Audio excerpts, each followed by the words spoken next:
Fala, meus queridos alunos, mais uma vez aqui para vocês, trazendo alguns conteúdos de filosofia. Eu sou o André Luiz, tá? Então, meus senhores, meus alunos, minhas alunas, hoje nós vamos tratar de um assunto muito importante, tá? Que ali é um prosseguimento das nossas aulas sobre lógica, sobre conhecimento científico e filosófico, sobre epistemologia. Então, eu te convido a fazer aqui o processo que eu estou sempre chamando a atenção de vocês, ó. Alinha a coluna aí na cadeira, certo? Relaxa um pouco, para que tu consigas observar legal tudo que vai ser feito. Outra coisa, pega teu lápis, caneta, caderno, tudo aquilo que é necessário para que você não tenha a famosa dispersão, correto? Então eu preciso agora que vocês tenham atenção para que a gente possa desenvolver os nossos conteúdos e levar a vocês as informações o máximo possível, tá certo? Veja só, nós vamos tratar de um assunto que vocês têm poucas informações, que é a filosofia analítica, ok? Bom, obviamente eu vou logo dizendo a vocês que eu vou pegar aqui o básico, não vou me aprofundar tanto porque não há necessidade, certo? E eu vou pegar 2 autores no máximo aqui, para não estar fazendo uma confusão muito grande na cabeça de vocês, porque esse assunto ele pertence muito mais ao conhecimento universitário necessariamente, tá? Ele no ensino médio ele entra ali um pouco, assim, é muito pequeno, é minimizado geralmente. Então, nós temos aqui apenas a possibilidade, ou a preocupação, ou a intenção de dar uma noção para vocês do que é filosofia analítica, caso apareça alguma coisa para vocês sobre isso em algum momento, tá? Então, eu convido vocês aqui a acompanharem, tá? O que, na verdade, nós vamos falar sobre isso. Quando nós falamos em filosofia analítica, nós estamos falando em filosofia contemporânea ou pós-moderna, né? Então, aqui, ó, é a famosa filosofia nova, certo? Que está aqui associada ao século XX, ok? Olhem aqui. Então, nós temos essa primeira noção que eu quero que vocês acompanhem. Diferentemente de toda a tradição que existia no século XIX, até mesmo ali no mundo moderno, XVIII, ou se você pega ali no mundo medieval, certo? Ou você pega no mundo antigo, a filosofia nova, chamada, né? Que alguns vão colocar como contemporânea, ou até mesmo pós-moderna, a filosofia do século XX, ela vai propor um novo objeto de análise. Então aqui, ó, nós temos um novo objeto de análise, certo? Nós temos um novo objeto de análise, ok? Esse novo objeto de análise, ele vai ser, claro, fundamentado pela linguagem, tá? Que é uma grande novidade, ó, que é a linguagem. Ok? Olha aqui. Por que esse objeto novo de análise? Se você pegar, se você se concentrar, por exemplo, fazer aqui um apanhado rápido para vocês. Se vocês pegarem na antiguidade, vocês vão perceber que nós temos outros objetos de análise. Por exemplo, na antiguidade clássica, quando você pega Sócrates e Platão, vamos pegar aqui, ó, se você colocar aqui na antiguidade, tá? Se você for na antiguidade, por exemplo, quando você fala em Sócrates e Platão, ok? Você vai perceber que nós temos um objeto que é o ser humano. Aqui, ó. Aqui nós temos o ser humano como objeto de estudo, certo? Se você pegar, por exemplo, Aristóteles, nós temos o conhecimento científico, certo? Aqui, ó. Se você pegar Aristóteles, nós vamos identificar o conhecimento científico. Também um outro objeto de estudo. Ok? Olha aqui. Se você pegar, por exemplo, o mundo medieval, medievo famoso, você tem aqui, ó, um outro elemento. No medievo nós temos, né, o cristianismo, juntamente, óbvio, claro, né, com a filosofia. Ok? Se você pegar o mundo moderno, rapidamente, certo? Aí você vai resgatar a ciência. Olha aqui, ó. Ciência tá sendo resgatada. Então, a famosa grande análise da linguagem é uma novidade, tá? Então, obviamente, professor, nós já tínhamos em Aristóteles, no Organômetro, o pessoal sempre pergunta isso, uma análise da linguagem. Sim, mas nós tínhamos uma análise da linguagem do ponto de vista da argumentação. E aí eu te convido, por exemplo, a ir aqui, lá na plataforma Gonçalves Dias, pegar algumas aulas que nós temos sobre a lógica moderna e a lógica clássica, a diferença entre elas, que é isso que nós vamos falar aqui, ó. Diferentemente da lógica clássica, você pega Aristóteles aqui, ok? Você está na lógica clássica, por exemplo. Professor, a lógica clássica já falava dos elementos da linguagem, falava, mas ele falava dentro do ponto de vista da argumentação. Olha só, da construção do conhecimento científico, da construção do argumento para o conhecimento científico. Então, veja só, esse é um grande diferencial. Nós temos a linguagem aqui, nós temos a preocupação com a construção da linguagem, mas aqui, neste processo em Aristóteles, nós estamos preocupados com a arquitetura do silogismo, com a arquitetura da argumentação, com a qualidade da conclusão, que a gente chama aí de conclusão, né? A partir das premissas, ok? Agora não, dentro do novo objeto de análise da linguagem, ou dentro da nova filosofia, dentro dessa filosofia contemporânea ou pós-moderna, como muitos chamam, por isso que eu não coloco mais contemporâneo, porque alguns chamam de pós-moderno, nós teremos a análise da linguagem dentro da sua estrutura, tá? Determinada, ou da sua estrutura macro ou micro, ou da sua estrutura até social.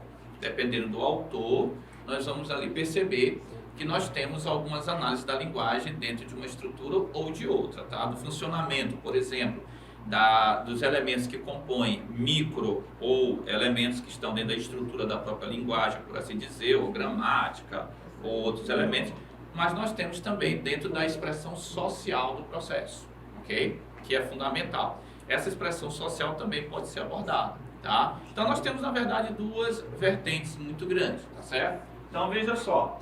Então aqui, olha, na filosofia analítica, nós temos esse diferencial. Ó, nós temos a análise da linguagem, ok? Esta análise da linguagem, certo? A partir de quê? Esta análise da linguagem, tá? A partir da sua estrutura, certo? Olha, aí essa estrutura da linguagem é a primeira vertente dessa análise linguística, ok? Essa estrutura, ela vai entrar como o quê? Como falsidade ou validade. Olha aqui, ó, como validade ou falsidade das sentenças, tá? Das proposições, certo? Dos enunciados, por exemplo, tá? Então nós temos aqui, ó, uma análise da estrutura dessa validade e dessa falsidade das estruturas ou das sentenças, proposições, estruturas, sentenças ou proposições, tá? Aqui, por exemplo, nós vamos observar elementos como sentido e referência, ó, sentidos e referência, certo? Nós vamos perceber também a análise do chamado atomismo lógico, certo? Ó, um projeto muito interessante dentro das estruturas da linguagem, da estrutura da formação dos enunciados. Aqui nós estamos, olha, analisando a formação dos enunciados, certo? Formação, né, dos enunciados, das sentenças, das proposições, o encaixe dessas proposições, as regras de validade. Olha, nós temos aqui também as regras de validade das proposições. Aqui, ó, regras de validade, certo? Das proposições. Então perceba que nós temos uma forma de análise da linguagem dentro de uma estrutura lógica. Obviamente que isso aqui vai ser estipulado pela lógica formal, ok?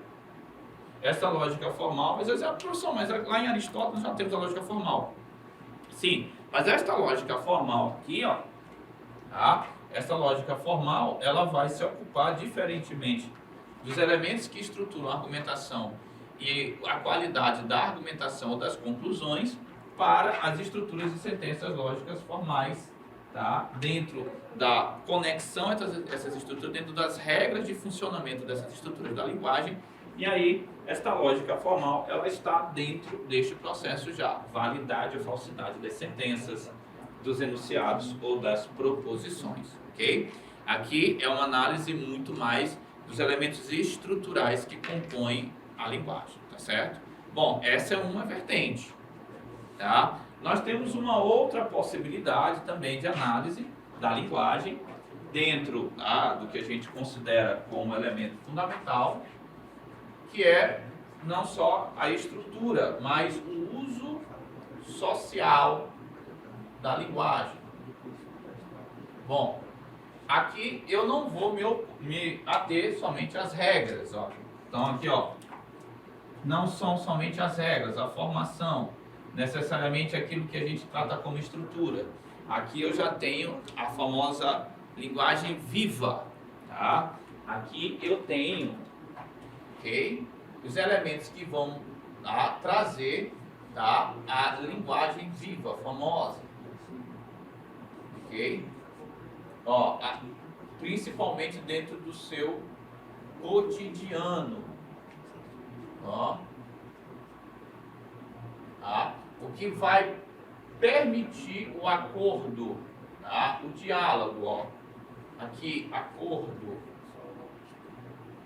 diálogo entre esses atores,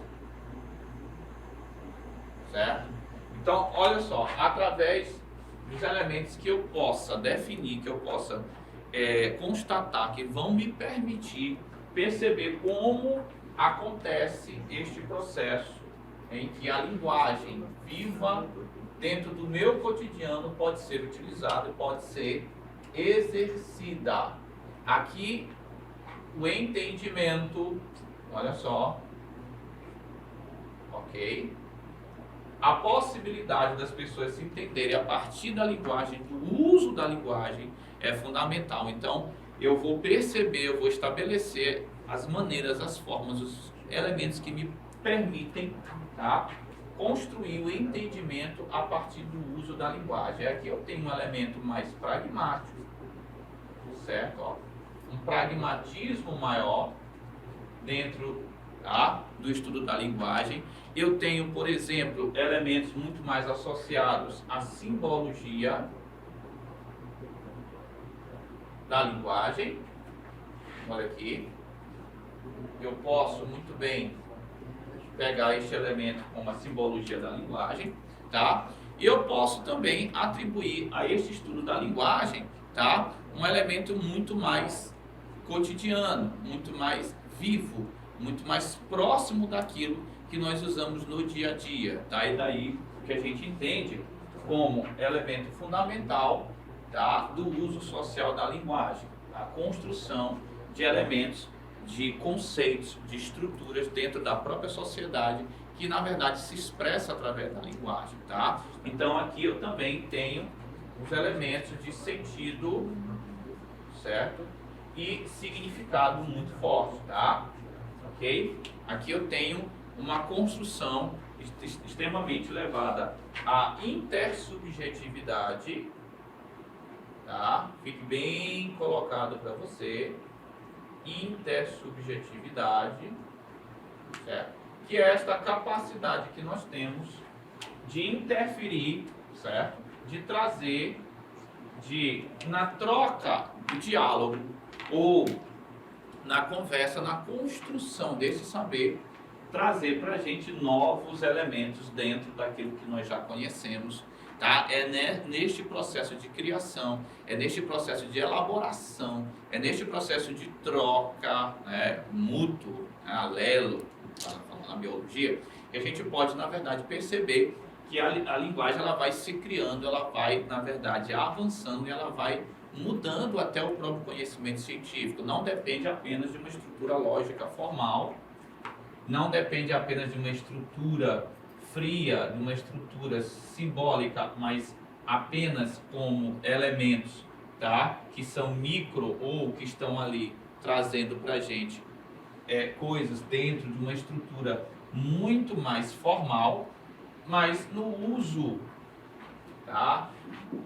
Na troca, na forma com que a sociedade, com que os partícipes da sociedade vão elaborar, tá, os seus conceitos, vão se fazer entender, é que eu também posso, claro, analisar essa estrutura que é a linguagem. Daí nós tiramos aquela famosa expressão, olha, virada linguística. Olha aqui. Você separa sempre esse termo, tá? E aí você tome muito cuidado, você que vai estar no terceiro ano, principalmente aí, que visa o Enem, ó. Esse termo virada linguística é muito comum para toda essa revolução da filosofia, da nova filosofia no século XX, onde ela vai utilizar a linguagem como objeto mais preocupante, como fonte de investigação mais elementar e como forma de estudo muito mais detalhado para deflagrar novos conceitos para a própria filosofia, para a própria ciência, para o conhecimento em geral, tá certo?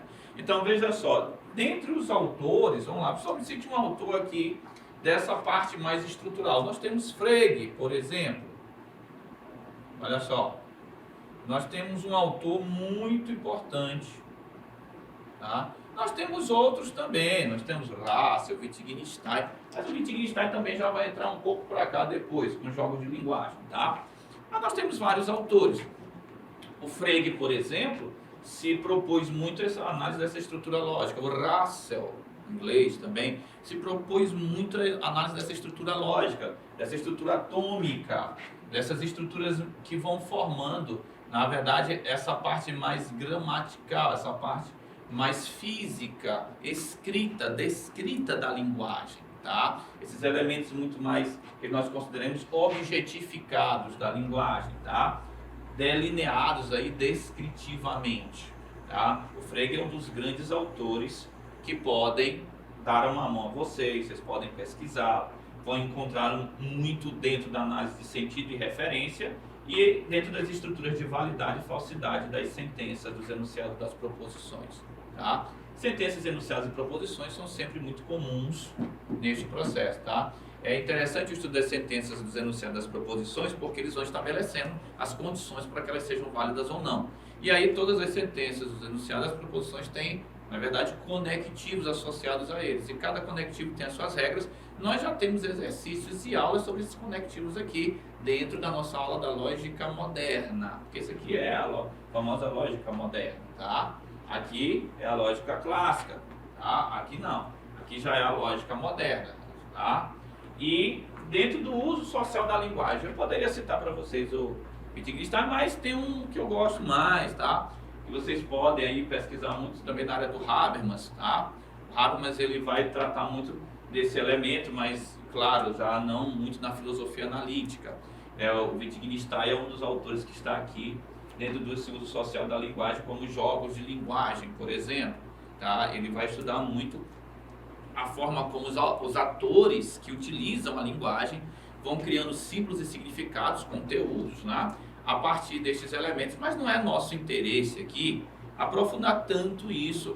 A intenção é que os senhores conheçam, que os senhores identifiquem, consigam pontuar, tá, esses elementos de análise da filosofia. Então, vocês podem perceber que nós saímos de vários objetos de análise, tá, bem diferenciados, e aí construímos uma nova proposta, uma proposta inovadora, uma nova forma de interpretar o conhecimento filosófico e científico, que é através da linguagem, ou pela sua estrutura mais lógica, descritiva, objetificada, morfológica, até vamos usar esse termo, ou pelo uso dela dentro do contexto em que nós estamos inseridos, dentro das sociedades, dentro do cotidiano, nesse embate do dia a dia, do diálogo, da construção, do entendimento e do acordo para o bem-estar dos nossos partícipes iguais e pessoas que convivem conosco sempre ao nosso meio,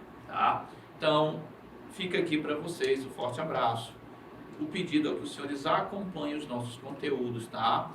Você pode ir resgatar outras aulas que nós já temos sobre estes assuntos associados a eles para compreender melhor, porque tudo é uma sequência. Então, o professor André Luiz deixando vocês aqui mais uma vez, pedindo que os senhores fiquem conosco, estejam sempre aqui para que consigam absorver o máximo possível dos nossos conhecimentos em filosofia. Tá? Fiquem com Deus sempre mesmo.